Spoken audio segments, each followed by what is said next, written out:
Government schemes agriculture exam की point of view से बहुत ही इंपॉर्टेंट एक टॉपिक है।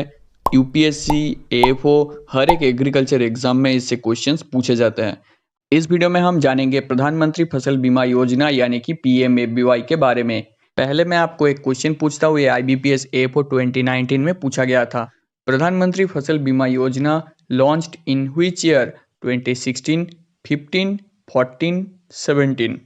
पीएमएफबीवाई के पहले बहुत सारे क्रॉप इंश्योरेंस स्कीम था, जैसे कि 1985 में कॉम्प्रिहेंसिव क्रॉप इंश्योरेंस स्कीम, 1999 में था नेशनल एग्रीकल्चर इंश्योरेंस स्कीम जिसको NAIS कहा जाता था, 2007 में था weather based crop insurance scheme और 2010 में नेशनल एग्रीकल्चर इंश्योरेंस स्कीम को मॉडिफाई करके बनाया गया MNAIS यानी कि modified national agriculture insurance scheme. लेकिन इन सभी स्कीमों में हाई प्रीमियम रेट और इंश्योरेंस अमाउंट ठीक से फार्मर तक नहीं पहुंचता था। इन सभी प्रॉब्लम को हटाने के लिए और वन नेशन वन स्कीम भावना को लॉन्च करने के लिए प्रधानमंत्री नरेंद्र मोदी 2016 में एक नया स्कीम लॉन्च किए थे। एग्जाम पॉइंट ऑफ व्यू से बहुत ही इंपॉर्टेंट है। पीएमएफबीवाई को लॉन्च किया गया था 18 फरवरी 2016 में। NAIS और MNAIS में कुछ फॉल्ट था, जो फॉल्ट को हटाने के लिए पीएमएफबीवाई को लॉन्च किया गया। जैसे कि NAIS और MNAIS में प्रीमियम रेट बहुत ज़्यादा था पीएमएफबीवाई के कंपैरिजन में। इसके अलावा जैसे कि लोकलाइज्ड रिस्क कवरेज, जैसे कि मान लीजिए हेल स्टॉर्म, लैंडस्लाइड जो होता है वो सारे के सारे इंडिया का स्टेट का प्रॉब्लम नहीं होता है। जैसे कि मान लीजिए राजस्थान में कभी भी आपको स्नोफॉल होते हुए नहीं दिखेगा। इसके मुताबिक राजस्थान में स्नोफॉल की प्रॉब्लम भी नहीं होगा, कभी भी क्रॉप लॉस भी नहीं होगा। लेकिन ऐसे जो लोकलाइज्ड रिस्क होता है वो भी कवर आता है पीएमएफबीवाई के अंडर। और इंश्योरेंस अमाउंट का जो कवर होता है वो NAIS में फुल अमाउंट कवर होता है, जैसे कि पीएमएफबीवाई में भी फुल अमाउंट कवर होता है। आगे बढ़ने से पहले मैं आपको एक चीज़ बताना चाहता हूँ। जैसा मैंने पहले आपको बताया है, गवर्नमेंट स्कीम से बहुत सारे क्वेश्चंस आपको पूछा जाता है और ज़्यादा से ज़्यादा मार्क्स स्कोर करने के लिए आपके पास अच्छा स्टडी मटेरियल होना भी ज़रूरी है। ऑलिव बोर्ड आपको फ्री में गवर्नमेंट स्कीम्स की नोट प्रोवाइड कर रहा है। तो बस डिस्क्रिप्शन पे दिए गए लिंक से जाके फ्री में रजिस्ट्रेशन करना है। रजिस्ट्रेशन के लिए कोई भी पैसा आपसे नहीं लिया जाएगा और उसके बाद आप गवर्नमेंट स्कीम्स की नोट फ्री में पढ़ पाएंगे। तो आप समझ सकते हैं बहुत ही अच्छा मौका है। डिस्क्रिप्शन पे दिए गए लिंक से जाके जरूर रजिस्ट्रेशन कर लीजिए। अब हम पीएमएफबीवाई के कुछ फीचर्स के बारे में जान लेते हैं। जैसे कि पीएमएफबीवाई में जो सब्सिडी है, जो गवर्नमेंट सब्सिडी, उसका कोई भी अपर लिमिट नहीं है और टोटल जितना सब्सिडी होगा वो सब्सिडी 50% सेंट्रल गवर्नमेंट पे करेगा, 50% स्टेट गवर्नमेंट पे करेगा।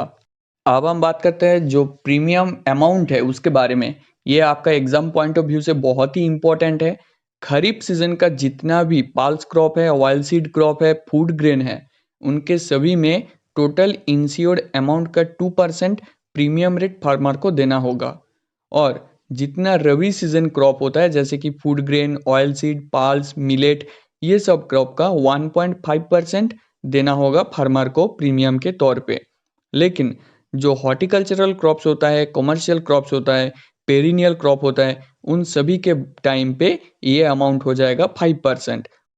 अब आप इसको ध्यान से याद रखिए, ये बहुत ही इंपॉर्टेंट है। इनमें से कुछ क्वेश्चंस आपको पूछा जा सकता है। कौन कौन से ईड लॉस पीएमएफबीवाई के अंडर आता है?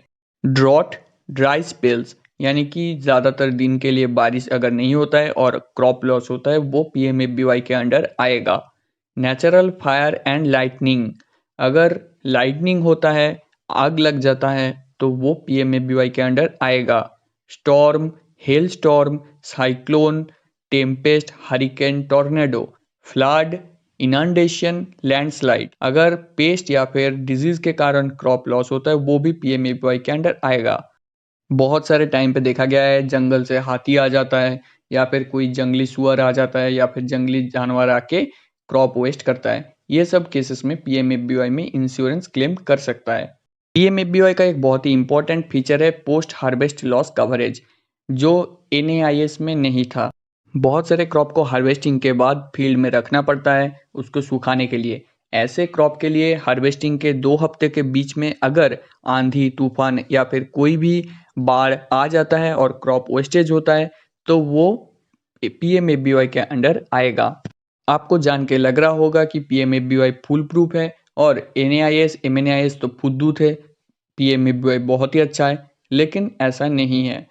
पीएमएबीवाई लॉन्च करने के बाद भी पंजाब इसके हिस्सा नहीं बना था। बाकी सभी स्टेट पीएमएबीवाई के हिस्सा था। सबसे पहले बिहार इससे बाहर चला गया। उसको देख के आंध्र प्रदेश, तेलंगाना, वेस्ट बंगाल, झारखंड इससे ऑप्ट आउट कर चुका है। हाल ही में गुजरात भी इससे बाहर चला गया है। गुजरात का कहना है क्लेम किया गया अमाउंट बहुत ज़्यादा है और स्टेट के ऊपर बहुत ज़्यादा प्रेशर पड़ रहा है। अब हम एग्ज़ाम पॉइंट ऑफ व्यू से बात करते हैं। कितना अमाउंट हर साल पीएमएबीवाई में एलोकेटेड किया गया है। 2018-19 में लगभग 13,000 करोड़ इसमें इन्वेस्ट किया गया था। 2019-20 में एलोकेट किया गया था 14,000 करोड़।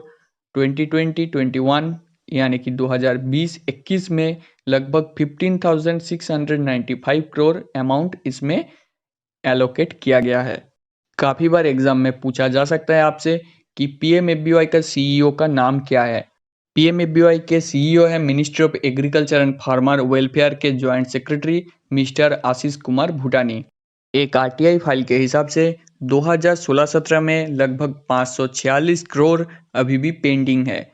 2017-18 में बहुत सारे क्लेम हैं जो अभी तक एस्टिमेटेड या फिर अप्रूव नहीं किया गया है इंश्योरेंस कंपनी के द्वारा। 2017-18 में ये आंकड़ा है 2,242 करोड़ जो अभी भी पेंडिंग है। 2020 में बहुत सारे स्टेट इससे एक्सीड कर चुका है। 2016 में इसको लॉन्च करने के बाद 2017-18 यानी कि सेकेंड सीजन में इसका जो एनरोलमेंट नंबर है वो 2015 से भी कम हो गया था। पीएमएबीवाई के पीछे और एक मेन रीज़न बताया जा रहा है कि जो private companies, private agriculture insurance companies है वो से भी इससे बहुत ज़्यादा फ़ायदा कर रहे हैं। जो पब्लिक सेक्टर यूनिट्स है वो उतना ज़्यादा फ़ायदा नहीं कर पा रहा है और वो बहुत ही घाटे में जा रहे हैं। जैसे कि मैं आपको स्क्रीन में दिखाऊंगा, ये बिजनेस टुडे में आर्टिकल आया था।